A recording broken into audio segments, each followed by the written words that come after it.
బి5 news కి స్వాగతం. శనివారం రోజు జనగాంలో తెలంగాణ రాష్ట్ర హైకోర్టు న్యాయమూర్తి శ్రీమతి జస్టిస్ సూరేపల్లి నందా ఈ నెల 31వ తేదీన జిల్లాలో పర్యటించనున్నట్లు జనగాం జిల్లా ప్రధాన జడ్జి డి రవీంద్ర శర్మ నేడు తెలిపారు. హైకోర్టు న్యాయమూర్తి శనివారం జనగామ జిల్లా కేంద్రానికి చేరుకుని ఉదయం 9 గంటలకు జిల్లా కోర్టు ఆవరణలో మొక్కలు నాటనున్నారని, లేడీ అడ్వకేట్స్ రూమ్, లైబ్రరీని, badminton shuttle court, medical camp, blood donation కార్యక్రమాలను ప్రారంభిస్తారని, అనంతరం జిల్లా జ్యుడిషియల్ ఆఫీసర్స్ కాన్ఫరెన్స్ కు అధ్యక్షత వహిస్తారని వివరించారు.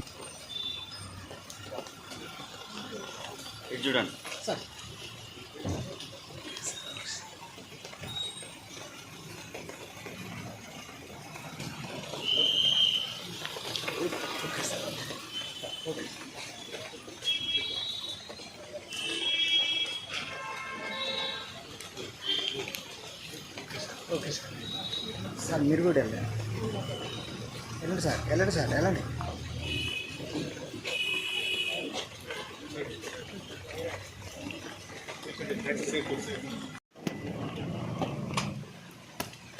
महोदय सर आपके निधन के लिए हाजिर है.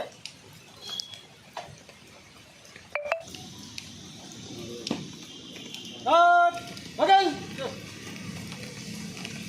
ठीक है.